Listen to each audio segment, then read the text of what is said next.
Hi everyone, welcome to part 2 of All About Buffy Season 6.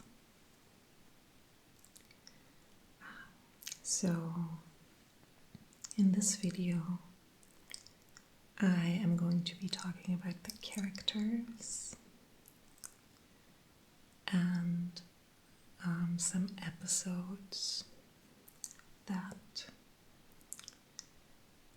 I want to talk more about. But this time I was doing some thinking and strategizing, and I have decided to cut this. Well, I guess it won't be a cut. I have decided to make 2 parts for the rest of the season 6 discussion, because I want to dedicate a whole separate video to Once More with Feeling. So I really love that episode. So much so that I bought the separate DVD and the soundtrack as well. And I really like the booklet that is in this, like the little CD booklet.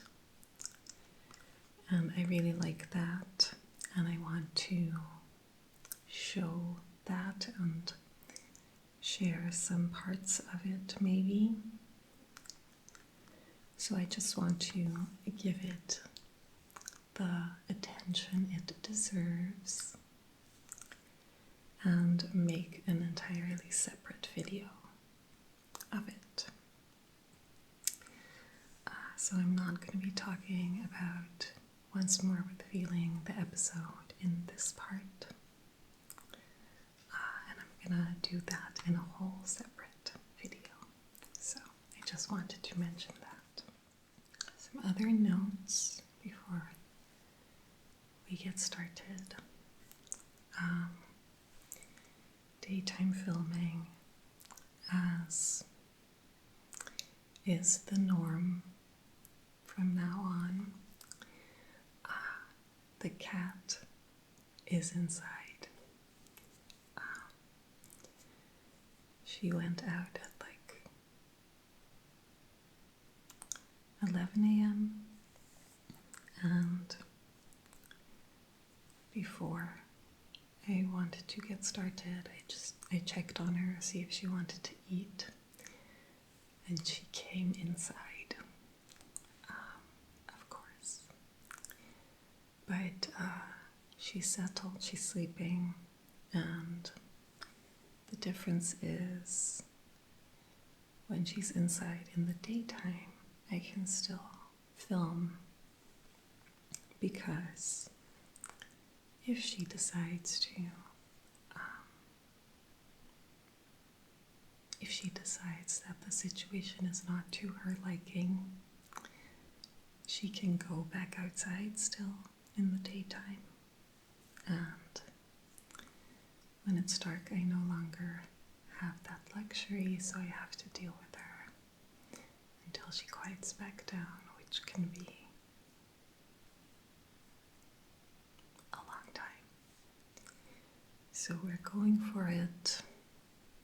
We have time, since she woke me up at 11 a.m. and I couldn't get back to sleep. So we have some good hours of daylight left still. So we have time.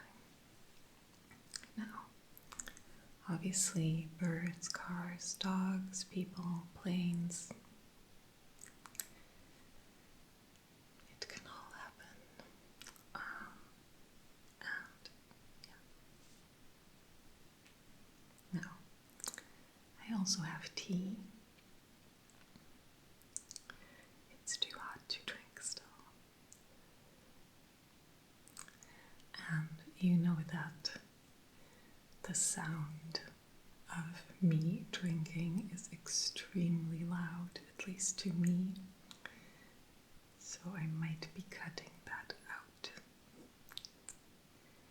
Maybe I should always wait to drink until there's a plane or car. But yeah, I'm cold. So I just made some Tingles tea, the organic lavender white, of course, because I cannot sleep if I drink any tea that is more caffeinated than that. But I'm cold. I'm just gonna put it here so I can warm my hands on it.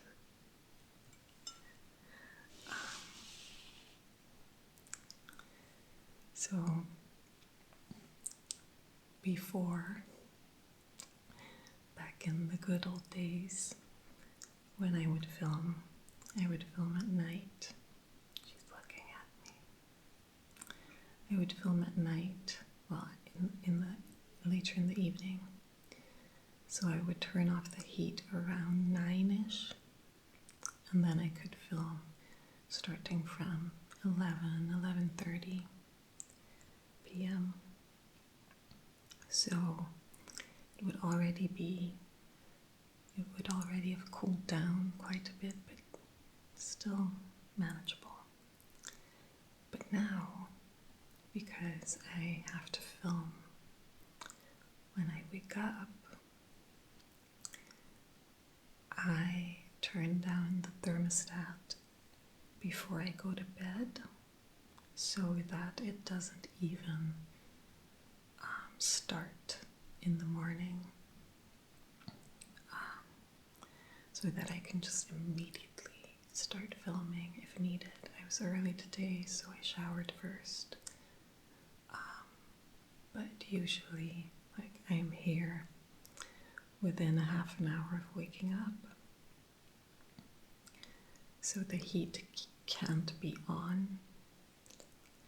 So I turn the thermostat down the night before. But that means that the house has been cold for, well, over 12 hours.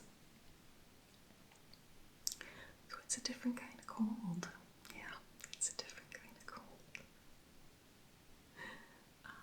Especially when it's not sunny outside, so the sun doesn't warm up the house through the windows either. So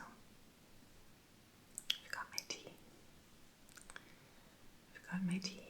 Ready to spill the tea on season 6. Okay. It's still too hot though.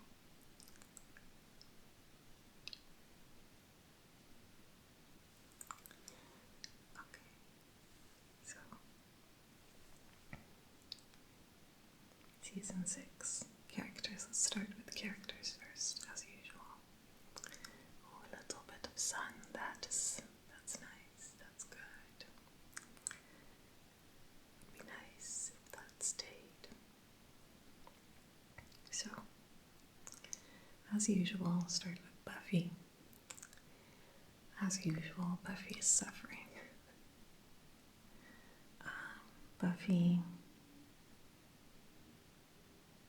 Buffy suffers.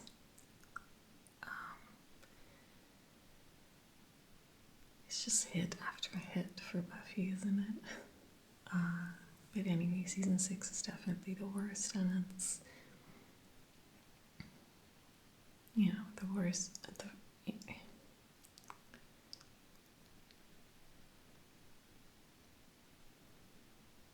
Yeah, I'd say it's the first time that we see her just genuinely become depressed.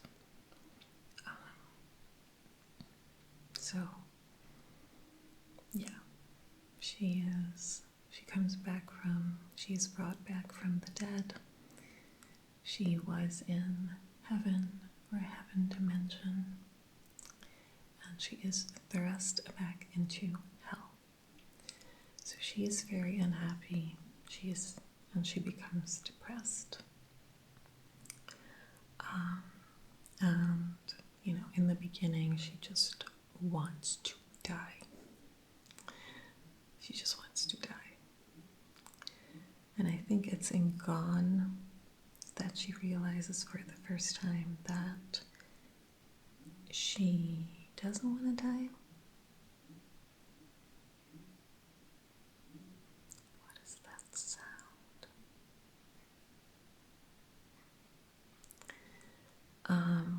Or at least that she was scared to die. But, and I guess she takes some steps from there, but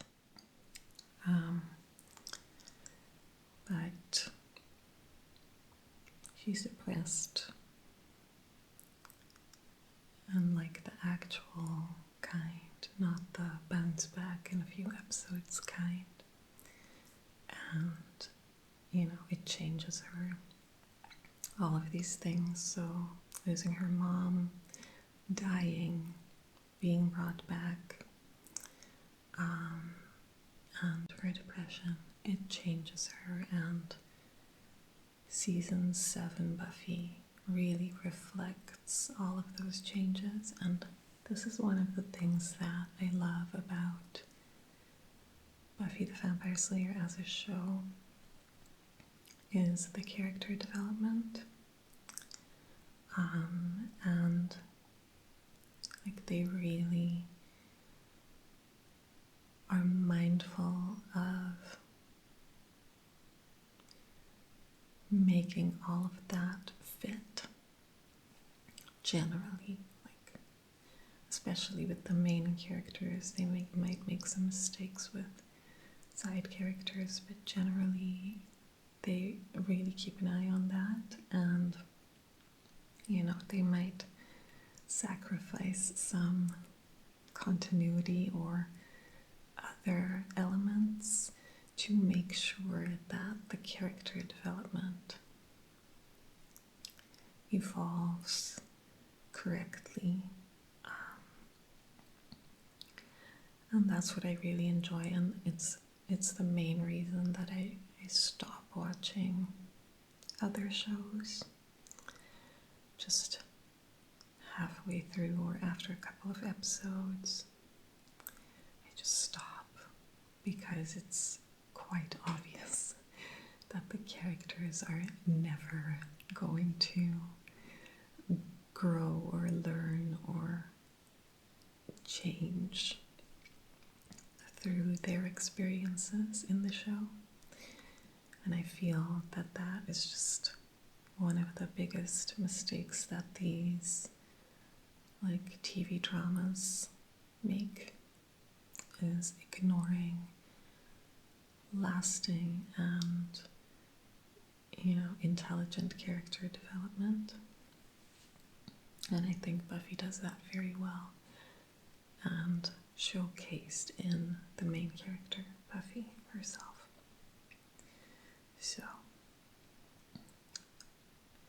Buffy's actions throughout season 6 make sense, and I understand her. I understand her a lot. And as usual, she doesn't get that same understanding from her friends. Not even Spike. Okay, so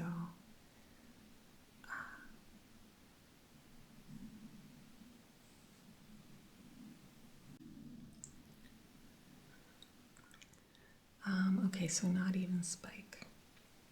In the beginning, Spike is very understanding and helpful, but the second that sex is introduced to their relationship, Spike just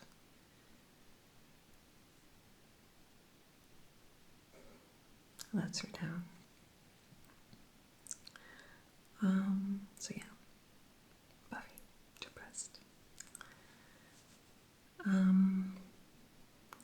Now,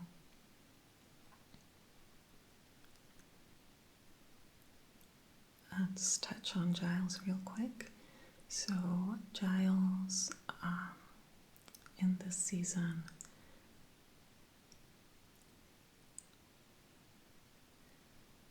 lets Buffy down, lets me down. Yeah, I was very disappointed that Giles left. And I'm not just disappointed that he left after learning, that he still left after learning she was in heaven. I was already disappointed that he was leaving before that.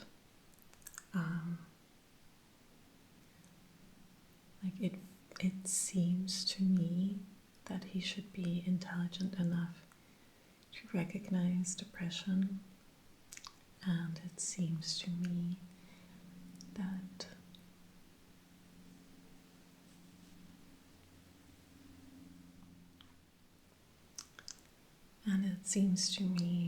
he cares about Buffy enough that he would want to be there for her and help her, as father figures or parental figures should do. Speaking from experience, I have been struggling with depression for 2/3 of my life, and my parents and later on my dad never would just throw me to the lions like that. So I think that was very wrong of him. His reasoning is just ridiculous, because this is not a case of enabling, okay? This is not like Tara leaving Willow because she is abusing magic. Not the same, okay? Tara left Willow to help Willow and protect herself. Giles left Buffy because what the fuck? And so I know that the actor, Anthony Stewart Head, he wanted to move back to England and be involved in the show less, and that's why they did this. But oh, for fuck's sake.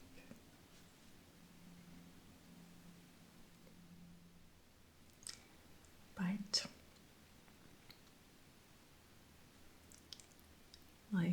they could have written in a different solution.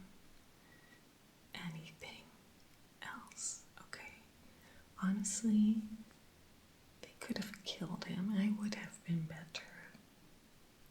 I would have been more okay if they just killed him. Okay?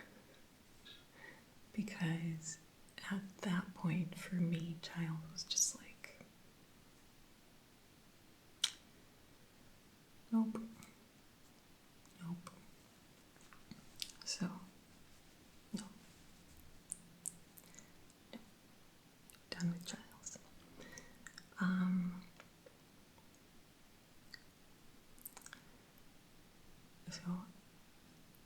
I guess that's a good time to mention Xander, because we are also done with Xander. That implies that we were ever not done with Xander.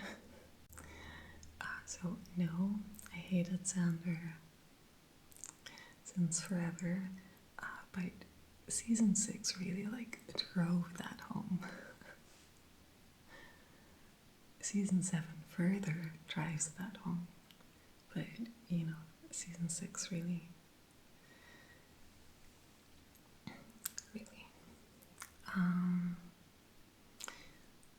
Like, okay, if we just, I don't even need to mention hell spells. I think that's clear. But the moment, you know, that really just was when he saw Spike and Anya have sex. His reaction to that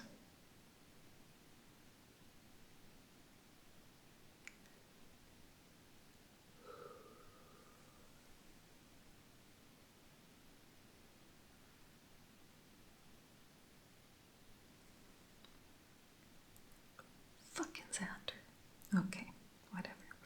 And so the fact that he saves the world at the end of the season just pisses me the fuck off. Honestly, just screw the world. Just end it. Just end it.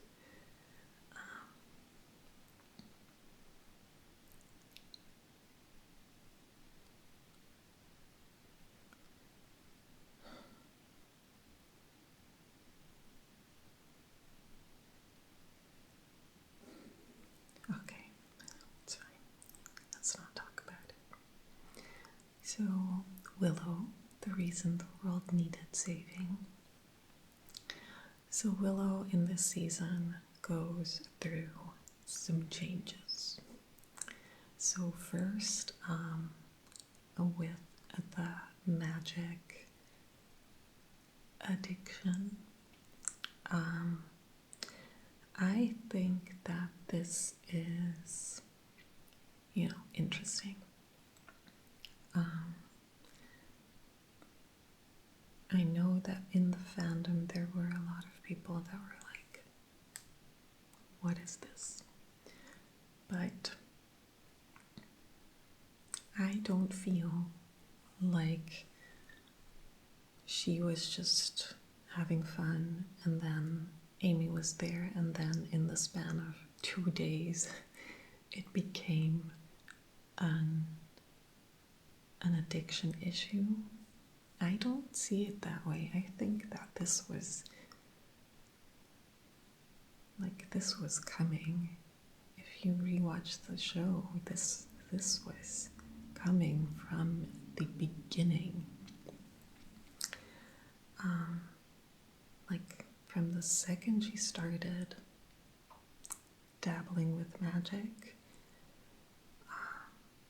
you know, those moments that she lashes out at Giles, like way in the beginning, you already see it. You already see what is happening. And it just progresses as the show goes on. And, you know, the spell to restore Angel's soul, I think, was just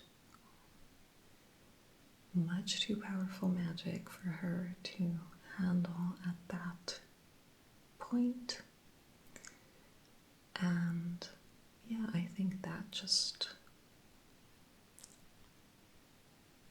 I think that's where it just started taking control of her instead of her having control of it. So the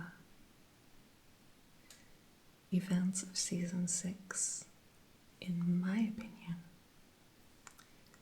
weren't that far-fetched or out of character, in my opinion. Did they really annoy me? Yes. So I am a ridiculous control freak, and I project this onto the people in my vicinity. So I cannot personally be around people with addictions. I don't know what I would do if someone that I love would develop a substance abuse issue, because thankfully I've never been in that position. I would probably dug out before it got to that point, and do the ultimatum thing way before we're in the problem zone, because I just cannot cope. And feel free to judge me on that. I know it's a problem. I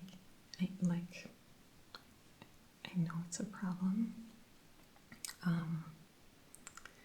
People are not allowed to be drunk around me either. So, back in the day when I still left my house, that would be an agreed upon condition of me joining someone to a show or a party or a festival or whatever.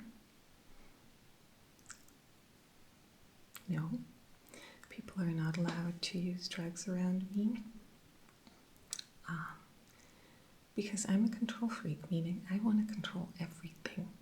I don't just want to feel control in my, feel in control of myself. I want to feel in control of you too, and you and you and you and everyone. Okay? If I feel out of control of the situation, I'm leaving. So that whole Willow thing annoyed the fuck out of me. So the episodes with Amy, where she's really spiraling,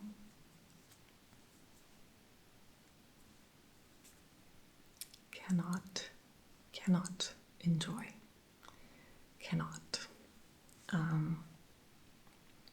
No. And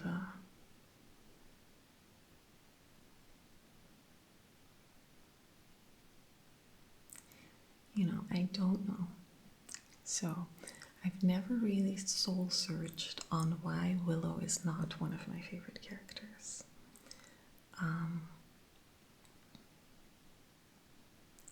And maybe all of that, like not just when it spirals out of control in season 6, but maybe all of that is why. And I love her, but she is not one of my favorite characters. She's just not. I love her, but she's not. And I've never really soul searched why that is. But anyway, so that whole thing really, really, really hard for me to watch. Annoys the fuck out of me. So then she very quickly hits bottom. And so I do agree with people that, that went a little fast. But for me, it wasn't the whole addiction, because that really did have a long and obvious build-up. But the spiral and then hitting bottom, that was quick.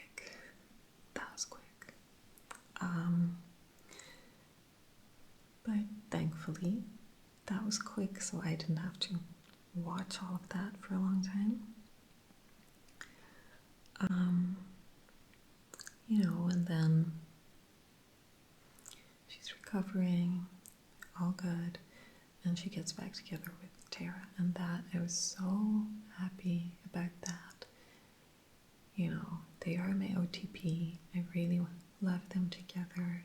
I really love Tara, and I want them to have each other. So I was very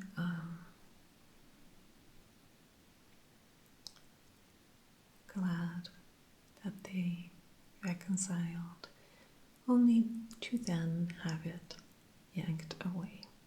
And you already know that all of that, from the moment that Tara dies, after, I think, is utter genius.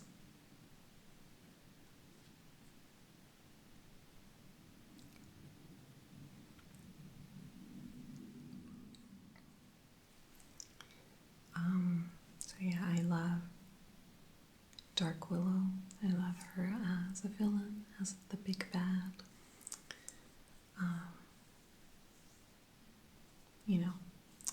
Kind of annoyed at the resolution of that, but it does work if I blank out Xander. And yeah. So Tara's character development in this season I really like. I feel like Tara really came into her own, became much more confident. I love her as like a support system for Buffy. I love how non-judgmental she is, how understanding, how helpful. I love the little moments that she has with Spike where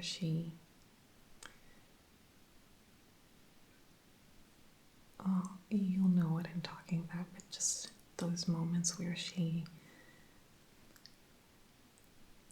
shows Spike what she thinks of him and of the situation, and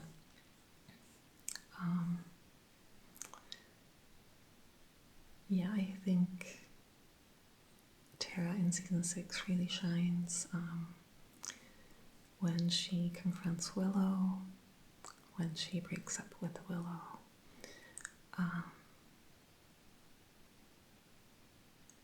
Just all of it. I think Tara's character really comes to life in season 6. And then they take her away.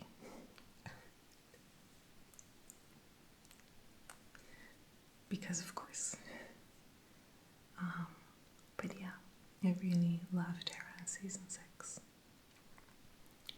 She's such a strong, intelligent character. So, Anya.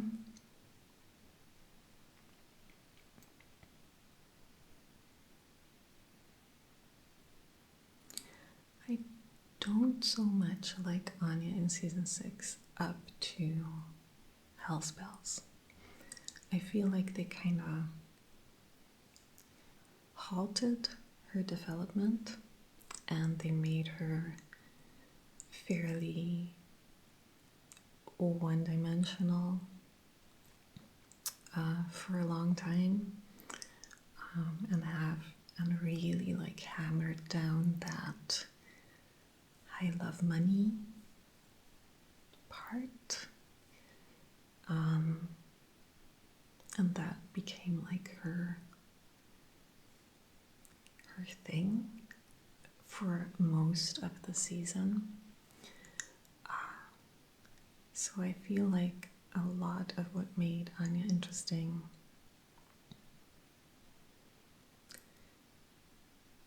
I just kind of stopped with that. And, I guess they were focused on other storylines and other characters. But so it's not until Hell's Bells and then after that Anya becomes a full and rounded character again. And I really do enjoy that.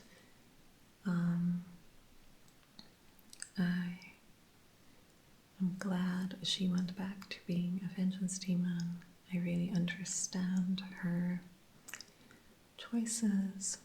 I understand her motivations. I understand what led her and Spike to have that moment together.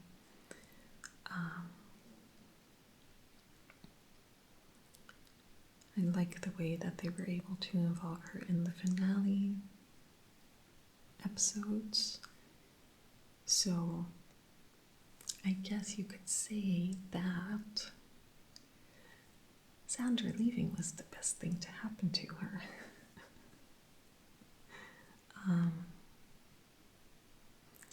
But yeah, it's just they don't do much with her in this season, with her character in this season up until then. She's really just one-dimensional, quirky character comic relief for a long time until Hell's Bells. Okay. And then I guess there's just Spike. I know there's Dawn, but so Spike and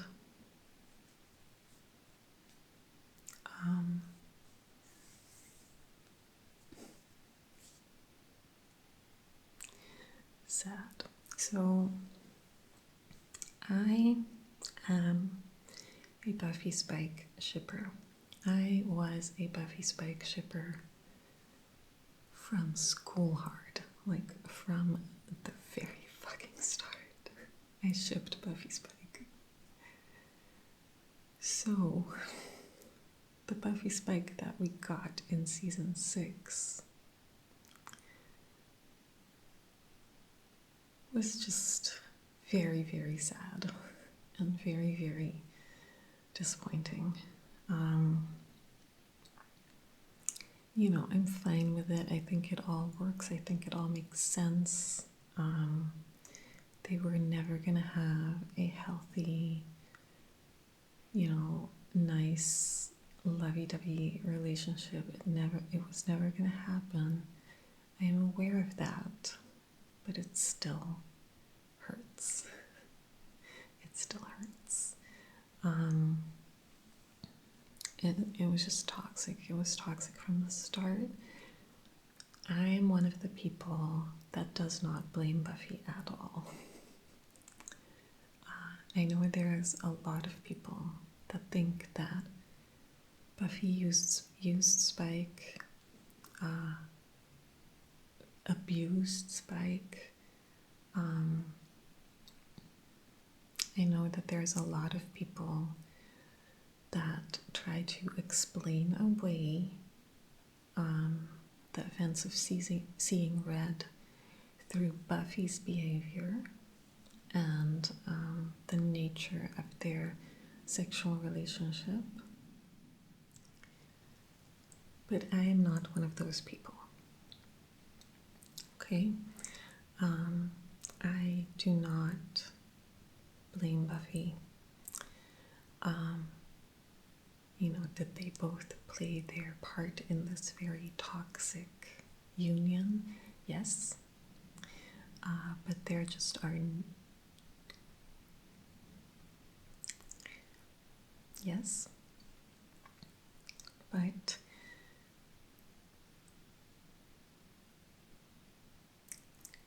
Okay, so Buffy is depressed. Buffy is very depressed, miserable. She literally tells him, "This isn't real, but I just want to feel." And not just at that point, but even afterwards. Like, he is made aware of the situation, and just honestly, like, if this dude loves her, he wouldn't have done any of this. Like, he maybe would have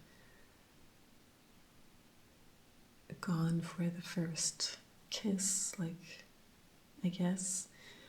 But if he loved her, he wouldn't have allowed any of this to happen. And that's why, you know, in the past, when I've described Spike's feelings for Buffy, I always say love or obsession, because I do not think the man is capable of love necessarily. So I am fully a Buffy Spike shipper. Spike is one of my favorite characters, but this was a train wreck, and it makes me very sad, even before seeing Red. And, you know, do I give Buffy like a full pardon in everything that happened in the relationship up to, before seeing Red? No. Okay, so no. But I just don't blame her, and I understand why she does the things she does. I only understand Spike up to a point. Up to a point that ends somewhere before season 6. No, not before season 6. In the first episodes, when she's just brought back from the grave. You know, he's cool, he's fine, he's good. But what the fuck happens there, you know? And then there's seeing Red, and seeing Red. So, I guess trigger warning, because I don't want to use the word too much, but it is gonna deal with the topic.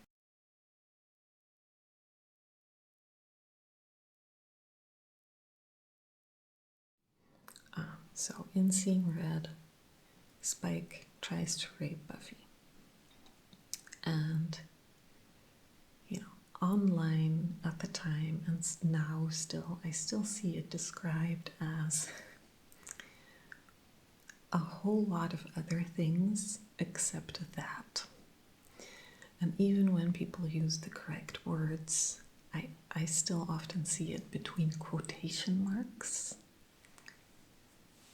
Like, what does that even mean? What does that even mean? You cannot downplay the scene. You cannot. And whether I think it makes sense, whether I, you know, in the show,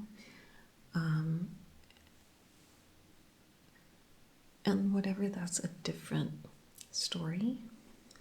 But it happened, and you can't call it anything else but what it was.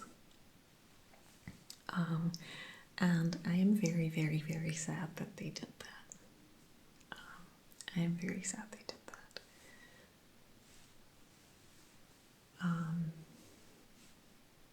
The show, the makers of the show.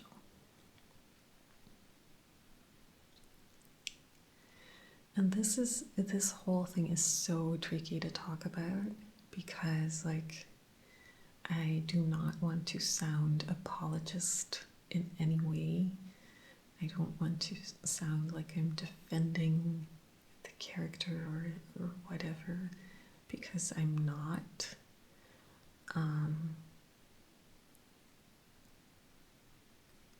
But, you know, part of me does, in my head, somewhere, say that I think it's out of character, personally. And I just, but, you know, it happened. And so there's no defending, and it's just done. But I really question why. Why did they feel the need to do this? And I'm really pissed off that they did it for many reasons. And the most important reasons were actually summarized in a review that I read on IMDb. Is that if they were going to tackle the subject of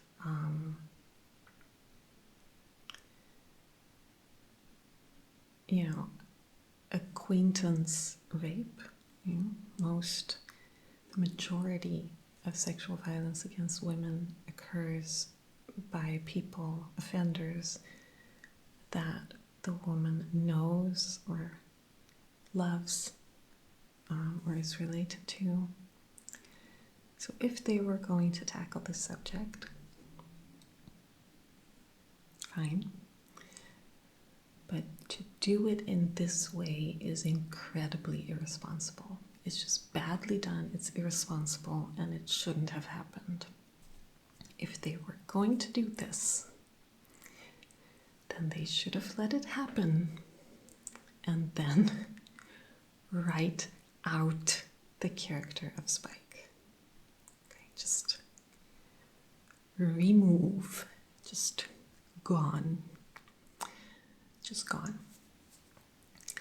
Have him die, have him leave, have him, I don't know what, but gone. Not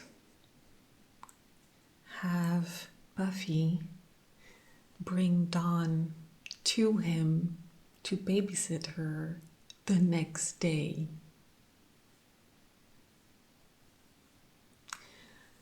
And not introduce this whole fucking redemption arc. No. And so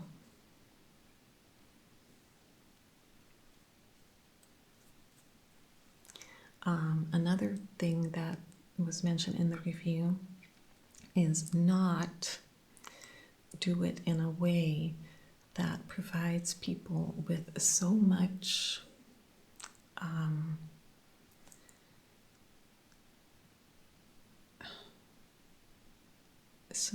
material to like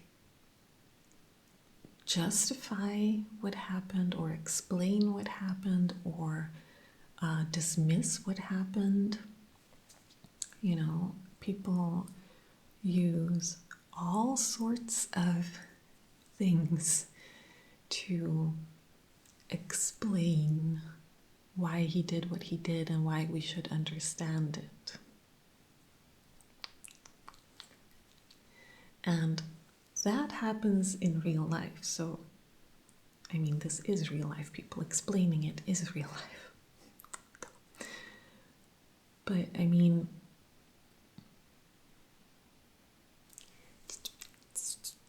and so after that, they have him get his soul. Fucking fine. But getting your soul does not redeem him as a character, because we live in the real world where sexual assault is done by people with souls. So him not having a soul is not the explanation for doing what he did. And him then getting his soul is not a reason to forgive the character. You see? So, I'm just sad that they ruined Spike. They ruined Giles. They ruined Oz. They ruined everybody. And it's not surprising that Whedon does not know what a good guy is. You know, that's not surprising. But it still fucking sucks. It sucks. And so if they wanted to tackle the subject of sexual assault, that is fine. This show tackles a lot of difficult subjects, and it usually does them well. But they did not do this well. They did it in such a muddled, such a dangerous way that just led to more rape apologists and weird excuses and dismissals. And just, I love Spike too. I love Spike too. I do. I do.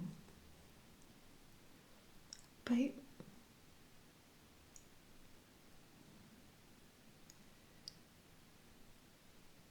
there's a line. You can't explain away everything, you know?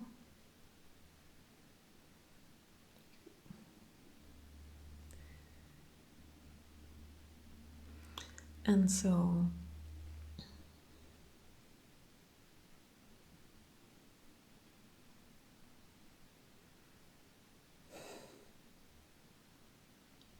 my personal relationship with Spike became very complicated after that. And it's one of the reasons that season 7 is a very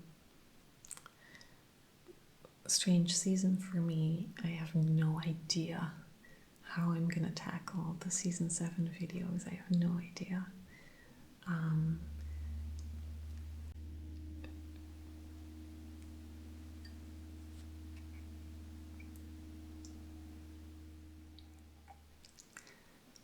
So,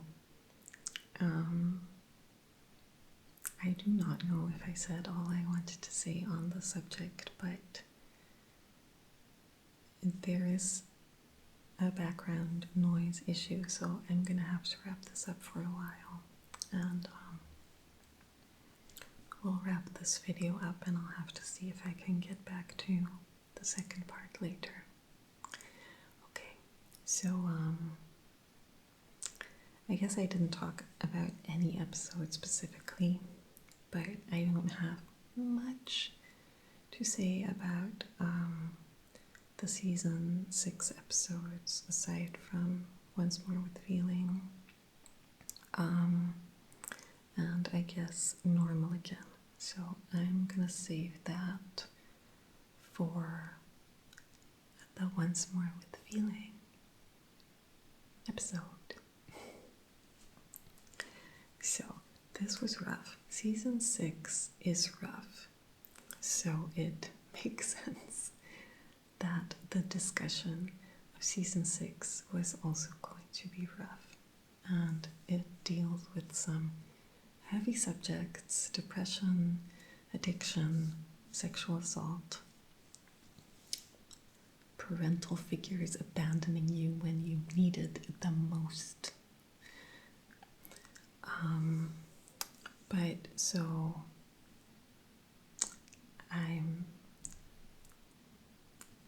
feel free to disagree with me, especially, on that whole control freak matter. I know that this is like problematic on my part. I know. but we all have our issues. Like, most people cannot seem to stay friends with depressed people. I cannot interact with people that abuse substances. I'm sorry, I cannot. So, I know that's a flaw.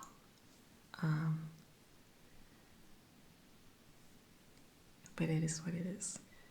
I need to be in control.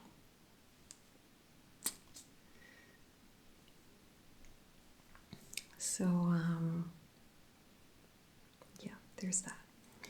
It appears to be quiet now, but I'm gonna